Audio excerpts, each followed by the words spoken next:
Hello. Hello. अहो ओळखलं का नाही? नाही ओळखलं, कोण बोलतंय? अहो त्या दिवशी नाही का मी आलो होतो तुमच्या घरी पाहुणा होऊन तुमच्या पोरीला बघाय. पाहुणं होऊन पोरगी. हा हा हा हा. बोला की.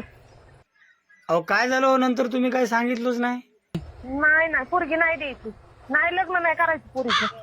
अहो ताई कशामुळं म्हणायला लागलो असं? मला कुठलं व्यसन बी नाही. नाही नाही, तुम्ही पसंत नाही आम्हाला, लग्न नाही करायचं पोरीचं आमच्या.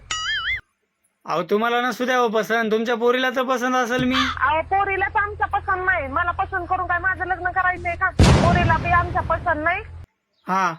पोरीला आहे मग पसंत, पण आमच्या माणसांना नाही पसंत. त्या पोरीच्या मामाला विचारलं, पोरगा असंच आहे. हा. पण आम्ही पण बाहेर वाईट जरा चौकशी केली 4-5 दिवसानं. लोक म्हणतात पोरगं टुकार आहे, दारू पितंय, इकडं तिकडं पळतंय, गांजा सिगरेट फोडतंय, कामधंदा काय करत नाही, आई बापाचे जीवावर आहे ना. आम्ही करू का आमच्या एवढ्यासारख्या फुलासारख्या पोरीचं वाटतं?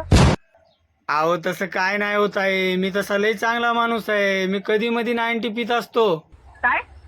अहो ताई मी म्हणलं मी रोज पित नाही, मी कधी मधी 90 पित असतो. मग 90 प्याला काय, दारू प्याला काय? मग भाड्या फोन कशाला केला तू? 90 पितो नाही, मग एखाद्याचं मूत पी ना तू.